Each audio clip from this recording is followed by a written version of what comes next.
Welcome, everyone. We'll just give it a couple minutes to let everybody get connected.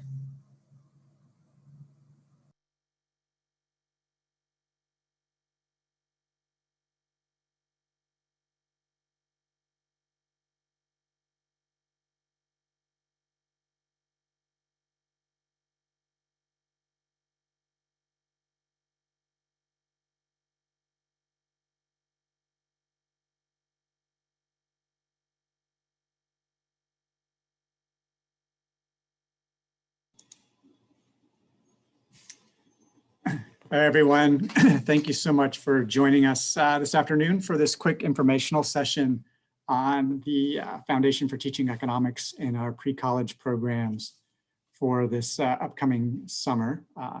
My name is Ted Tucker, and I'm the Executive Director of the Foundation. And joining me today is Becky Wilson, who is our Student Program Manager.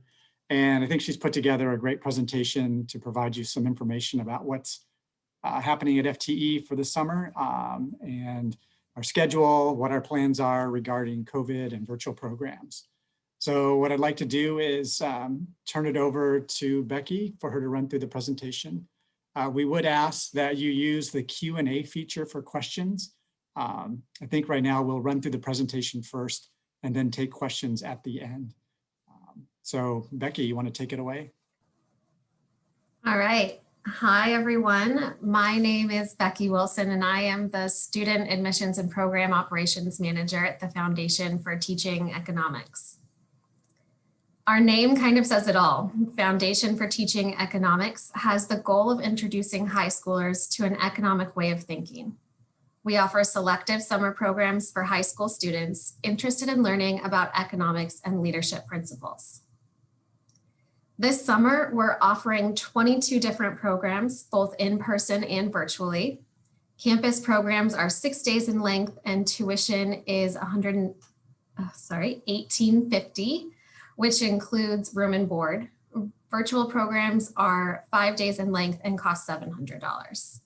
Programs run June 14th through August 8th, and we have 3 different programs for students that each take a unique perspective on economics. We partner with prestigious universities throughout the United States where students get to spend a week on campus, living in the dorms and learning from professors about the economic way of thinking. Our programs focus on using active learning and engaging activities to teach students to solve real-world problems using an economic lens. Rather than just lectures or programs, our programs also use activities and simulations so that participants can discover for themselves how the economic concepts are applied. A unique feature of FTE student programs is the integration of economics content with leadership development. Leadership topics are taught in the context of the leadership pyramid matrix used in university leadership courses. Our goal is to improve participants' ability to work with and lead teams and connect responsible leadership to the economic way of thinking. First, I want to talk about Economics for Leaders, which we call EFL for short. It's a selective summer program for high school students held on prestigious college campuses across the United States. EFL sessions teach young leaders how to integrate economics into the decision-making process in a hands-on experiential environment. Classes are taught by economics professors and leadership instructors selected nationwide for their expertise in teaching effectiveness. The goal of EFL is to give promising students the skills to be more effective leaders and the knowledge to understand the economic concepts shaping the global economy. The program fosters students' commitment to continued learning about economics and helps students discover their potential as they assemble their own personal toolkits for effective leadership. The curriculum focuses on the introduction and application of economic concepts and economic reasoning skills and introduces students to leadership theory. College credit is available with the completion of a few additional assignments and enrolling for our partners at UCCS. Because we had so much success adapting our program this past summer, we'll also be offering Economics for Leaders virtual program. This program is highly interactive and covers the same key economic topics and leadership activities as the in-person EFL program, in a synchronous online format, wherein lectures and activities are delivered live. Economics professors and leadership instructors will provide content instruction through Zoom, and economic simulations and activities will be facilitated using breakout rooms and other learning applications like MobLab and Pear Deck. To ensure students can interact with both their instructors and their peers, all lectures and activities have multiple instructors and support staff to keep things running smoothly. We had comments from students this past summer that this was the best online learning environment they had encountered and were pleasantly surprised with how interactive the sessions were. Our next program is Economic Forces in American History. This is an exciting cross-curricular program designed to incorporate history, economics, and leadership for motivated students. University professors and mentor teachers provide in-depth, engaging lectures and fun hands-on activities to provide economic explanations of pivotal events in American history. Lessons allow students to relive history by taking an active role in the choices that individuals had to make during key historical events, rather than just reading or hearing about it. This is a must-take course for any student interested in learning more about the importance of American history, economics, and leadership. We're offering 2 history programs this summer at the College of William and Mary and Brown University. If any of the campuses do close due to COVID restrictions, all of our programs will be transitioned to virtual this summer. And college credit is available for this program as well. Our third program is Entrepreneurship in the Global Economy, which will be offered virtually this summer. We believe that for an entrepreneur to turn a big idea into a thriving business, they need more than just passion, grit, and accounting skills. An understanding of economic concepts that explain human behavior and drive the global economy is key. EGE goes beyond what most pre-college entrepreneurship programs teach. Participants not only learn practical skills like writing a business plan or how to pitch an idea, but also about the economic principles that make successful entrepreneurship possible. The EGE program is designed to help students understand the risks and rewards associated with entrepreneurship, evaluate sources of capital, understand market forecasting and supply and demand, enhance team building skills, and learn to apply the economic way of thinking to business decisions. Whether students attended in person or virtually, they agree that FTE delivers a remarkable program that helps them make better decisions and understand the people and the world around them. Students in our virtual program loved that they got to meet people from across the world. Some even participate in the middle of the night due to the time zone they live in. If you want to check out for yourself what students thought about the program, there are additional testimonials and data from student program evaluations located on our website. All right, so how to apply? Current sophomores and juniors are eligible to apply. All students will need to create an online account to start the application. An essay is required and a $25 application fee. A complete transcript of all high school courses taken and grades received is required. An unofficial transcript is acceptable. However, all transcripts must include the student name and school name. And if the student has attended more than one high school or has additional coursework to show, they may need to include additional files. A letter of recommendation is also required from a counselor, teacher, coach, or other adult who can offer a comprehensive assessment of the student's performance. Applications are not considered complete until all of the pieces of the application have been submitted and received. Admission to FTE programs is competitive with decisions based on leadership potential, maturity, and the applicant's vision of their future. Above all, participants are intelligent and articulate students who will benefit from the unique educational experience. Applications are considered, reviewed, and accepted on a rolling basis, and space is limited at each site. So we encourage students to apply early to increase their chance of admittance to their preferred location. FTE strives to make its programs accessible and affordable to the best and brightest students, regardless of financial status. Scholarship funding is awarded based on a combination of factors, including financial need, leadership activities, academic and extracurricular achievement, and site selection. Scholarship assistance typically ranges from $100 to $1,000, and full tuition scholarships are extremely rare, and requests for assistance based strictly on merit are generally not considered. Also, scholarship funding is not the same at all sites, so popular sites like Yale, UCLA, and Brown have very limited funding available. If you know your student needs financial assistance to attend, have them consider applying to alternate sites, as their chances will be higher of receiving aid. To request scholarship assistance, students will need to fill out the scholarship section when completing the student application, and applications are reviewed for scholarship funding at the same time as the program admission. As a committed HECA affiliate or IECA member, we're pleased to offer your clients priority consideration for scholarship funding and a $200 tuition discount for in-person programs. You can email me directly to let us know that they're applying or have them indicate the affiliation on their application. Our participants' health and safety is of the utmost concern. FTE will be following all guidelines required by the college, county, and state of the site of each program, including larger meeting rooms to accommodate appropriate social distancing, mandatory temperature checks each day, and additional sanitizing protocols.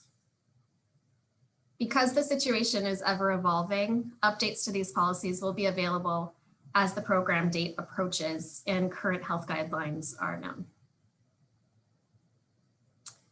You can always email me at bwilson@fte.org if you have any questions about the program or the application process. And you can direct students to fte.org/apply for more information and a list of all of the programs and dates. You can also follow us on social media for program updates and additional testimonials from past students. Thank you. We'd love to answer some questions now. Great, thanks, Becky. One of the questions that's coming through from Ms. Kramer is asking about the overall percentage of students that are accepted, and are some of the sessions more competitive than others? Overall, it's typically a 2-to-1 acceptance ratio, so about 50% of the applicants are accepted. I would say that yes, some sites are much more competitive than others, and that all relates to the schools that have more prestige, perceived prestige, typically will have more applications. So for example, for our programs that have been done at Yale, there's almost like a 3-to-1 or higher number of applicants versus how many we can accept. But other locations that don't have this, that sort of same prestige, it's a much higher acceptance ratio. Another question, this one is, can you clarify which of the programs are offered remotely and how many will be accepted into each program? Right now, that's a great question. At this point, we are offering 4 programs that will just be remote. However, what we're experiencing right now is that some campuses are shifting. Like, for example, we were going to be trying to do it in person at the University of Chicago, and that program has now had to been shifted to online. Same with Tufts University. So it is really dependent on the campus and if they're allowing in-person programs to happen. Typically for the in-person programming, we are trying to limit the number of participants to the number of people that can actually fit on a Zoom screen. So typically, 28 to 30, 35 is the number of students that we accept. We have a question from Ms. Jones. Says, can you give us an example of a typical day for a student in the in-person program? Curious what the active learning versus lecture time looks like. So a typical in-person program, students are in session from about 8:30 to noon, and that morning session is devoted to economics instruction. And it's a combination. So typically we do content instruction, and then, which is about 50 minutes. And then there's typically a hour and 10-minute activity, followed by another content instruction session, go to lunch. The afternoon then is spent on our leadership instruction. And that again is much more active.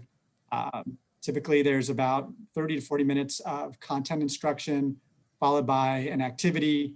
And then at the end, after about the hour and a half activity, there is then a debrief session that debriefs the activity. The session ends at about 4 o'clock. Students have free time from about 4 to 6. And then at 6 o'clock, it's mealtime. And then they're in session again from 7 to 9 at night. And we're dealing with teenagers, so we want to keep them very busy and engaged the whole week they're with us. The evening sessions will vary. We rotate them. One evening session is a focus on economics. Again, another about a half hour to an hour content instruction followed by activities. And then the next day will be focused on leadership development.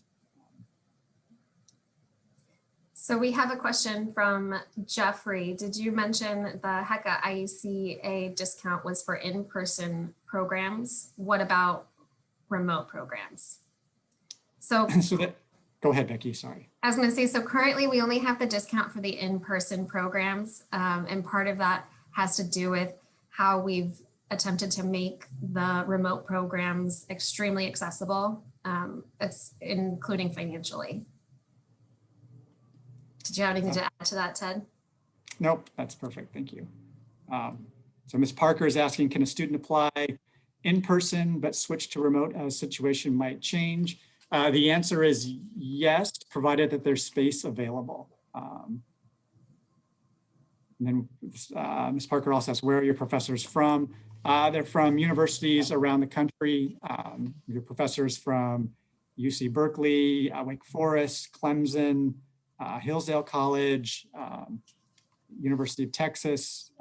We try to find professors. Our focus is finding professors that even in their lectures can make their lectures engaging. We want professors that move around a lot, maybe provide even miniature or mini lessons in the middle, mini activities in the middle of their lessons, because we want the experience to be active for the students. We don't want a professor that's going to be a stand up and deliver type person, because we know that for high school students, that's not the best learning environment for them. Let's see. Is so evening? Yeah, I was going to read that for you. Is evening an issue with the international students' RE time difference? I would say that it's not. It is an unusual time of day to be participating in a summer program, but we had at least 1 or 2 students in every week last summer participating from a time zone that was not considered normal business hours. They were all very engaged and were some of the greatest students in the program. And all of the other students commented on how much they added having a different perspective, living in a different part of the world. And I just wanted to jump, there's a question from Gloria about our instructors. I would say that on our website, we have a section that lists all the instructors so that you can see who they are, you can see which universities they're from, so you can have a good sense as to the type of professors that we use. Question from Linda, how is the virtual program different from the in-person program? The key difference is the amount of time. Our virtual programs typically last about 4.5 hours, sometimes 5, but mostly about the 4.5 hour range, versus an in-person program, which is going to be, from 8:30 to about 4:30 or 4 o'clock in the afternoon, with of course lunch for both programs. In the virtual programs, we also incorporate breaks. But the econ content for virtual programming and in-person programming is the same. There's a slight difference in the type of activities that we run virtually versus in person, but they're still very active and designed to really reinforce and to let the students internalize the lessons that they learn in economics. Question from Andrea. Can you explain how college credit works? Are the courses approved for college credit only at the campus they are attending, or is the student likely to receive credit regardless of the university they ultimately attend? So for credits, we have an agreement with the University of Colorado at Colorado Springs. So the credits for our courses are awarded through them. There are two semester hours of undergraduate credit, and those credits are considered a general ed credit that the students are awarded. There is more work for the credit if a student wants that. There's typically a pre and a post test. There's a writing assignment. There is a participation grade. And so they do have more work to complete than, say, a student that doesn't opt to take credit. We have a question from Martha. Asks, what happens if a student wants the in-person experience and then the program pivots to virtual? Can the student get a refund if they want only an in-person experience? And the easy answer to that is yes. We have a fairly flexible policy in regards to programs being in person and then switching to virtual. Students will have, of course, the option of staying in the virtual program once it's switched, from in-person to virtual. They'll receive a refund for the fees that they've paid for the in-person program up to the cost of the virtual program, or they have the possibility of switching to a different in-person location if there is space available at any of the in-person programs when that switch happens, or they can receive a full refund. The one caveat to that is you have to respond within our timeline of that deadline so that you can get that full refund. And that'll be based on when you're notified of any program switches. Okay, and the last question is, Hillsdale, are they apolitical since that is an unusual school? I would just say, Allison, that the professor that we use, a gentleman named Roger Butters, who I've known since he was a graduate student in economics here at UC Davis back in 2000. So I've known him a long time. He's taught in our programs since then, and he knows how to teach good basic economics. I would just comment that whether Paul Krugman or Milton Friedman watched any of our programs, they would both agree that the economic way of thinking is apolitical, and it's important that all economists learn about supply and demand, marginal analysis, scarcity, opportunity costs, all those key building blocks for the economic way of thinking and for economists to learn. We did have one other question that kind of came in through chat from Elijah. Is there a higher acceptance rate for virtual instruction versus in-person instruction? And I would say the acceptance rate is the same. The difference being we will likely be able to accept more students in our virtual program this summer than at some of our in-person programs. And that's strictly because of campus gathering restrictions and COVID policies that are in place in in-person programs, whereas virtual programs, we can take up to about 35 students per session.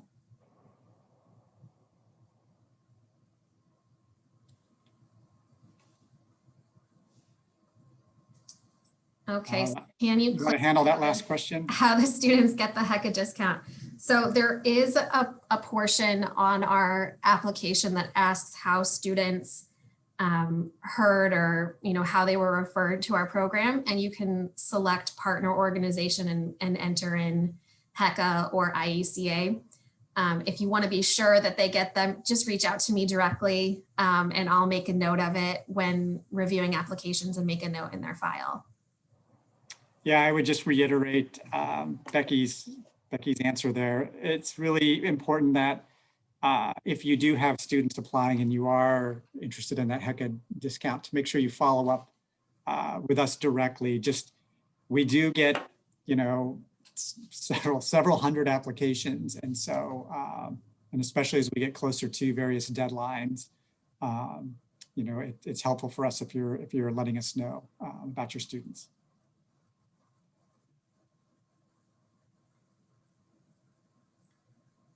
Does anybody have any additional questions?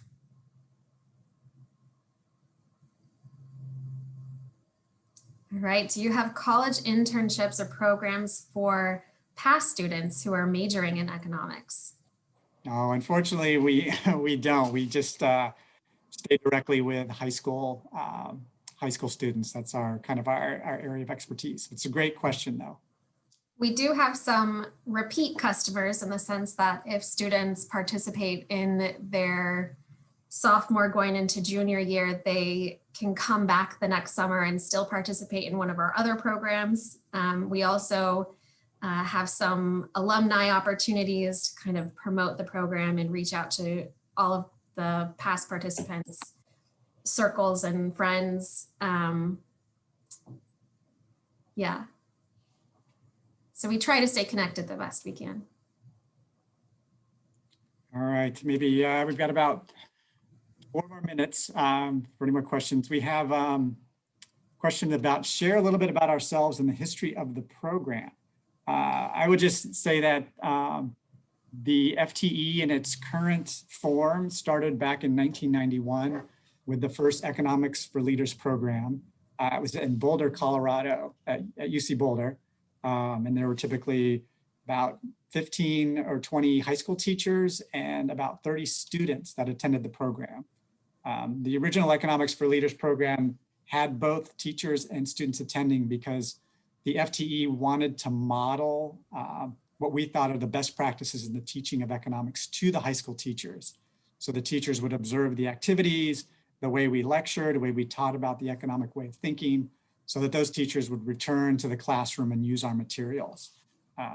Since then, over time, we've grown to where typically we offer, well, in 2019, we offered 19 of our Economics for Leaders programs, plus our Economic Forces in American History program to high school students. In addition to that, we had another, and we still do, large amount of programming to high school teachers. And the idea, of course, is giving the teachers materials, activities that they can take back and use in the classroom. We are a big proponent of active learning, using activities to reinforce lessons and to let the students internalize what they learn. In a typical year, we'll have over 1,000 high school teachers go through various programs. And typically well, things have been a little changing, but in 2019, we had about 650 high school students that attended. This last year, just in the virtual programs, we had 620 students. And our goal, hopefully then for this summer, is we're targeting, ideally, we'd love to have around 700 students if that's possible, in that kind of a mix of in-person and virtual programs. A little bit about myself. I originally was a high school teacher and have found I had a knack for administration and recruiting and a love of economics, and just kind of got lucky to transition into the position that I have now at the foundation. And I've been here for about a year. I started last year on March 30th. So I would say that I have become an expert in our virtual programs, in the sense that that was my entire training last summer of participating and being a support person for all of our virtual programs. We have a question from Allison that says, when should a student realistically apply for best chance? And I would say to that, our application process begins in December for the following summer. And we have an early decision deadline coming up here on March 3rd. So my best recommendation would be to say, apply before the early decision deadline. It all depends on how many people apply and how early they apply as to what type of influx we have and best chances.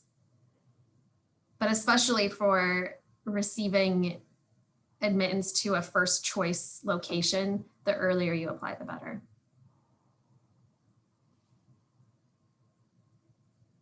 We do have one other question from Kathleen in the chat. Can a 12th grader who's graduating this May, June be able to attend? Unfortunately, our programs are for rising juniors and seniors, so they would not be eligible to apply for this summer. And is there an additional cost for the college credit in addition to the extra coursework? And the answer to that is yes. There's a fee through the University of Colorado. It is, at least last summer, I believe it's the same as $244, and that's the cost of the unit credits. Beth is asking, are you seeing higher applicant numbers this year? There are in-person programs out there. What do you think, Becky? I would say we're kind of on par with other years, and we're having a hard time like deciding what those factors are. So a lot of our deadlines are pushed this year too, so we don't have a direct comparison, but we did that this year to hopefully have the best possible information that we can from the campuses, and hopefully we won't have too many programs change their mind as to whether or not we can be in person. Yeah, right now we're seeing about 25% of our applications are tracking towards virtual, and the remaining 75% are interested in the in-person.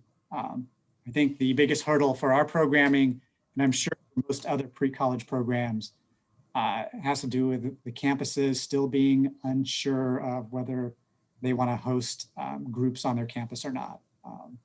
So it's one of those kind of tricky wait and see games. We do have some sites like the University of Texas at Austin who seem pretty firm on running in-person programs this summer, so we're really happy with that.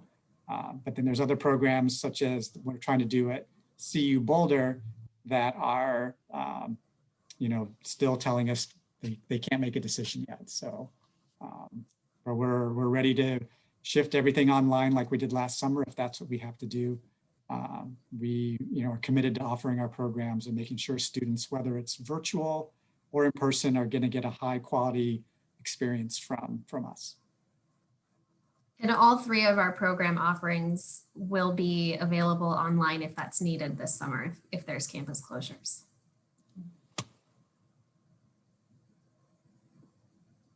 All right, well, thank you very much, everybody, for joining us. I really appreciate you all taking the time to sit through with us. And of course, if you have any other questions, concerns, etc., don't hesitate to contact Becky or I. Really enjoyed you giving up a half hour of your time to listen to us. And we hope that, if you do send a student, they have a wonderful experience with us. And yeah, so thank you very much. Becky, you have anything else to add? No, just feel free to email, and I'm happy to set up any additional phone calls or video chats if you want to talk directly and get some more information. All right, great. Well, thank you, everybody. Have a great afternoon. And thanks again for joining us. Bye-bye.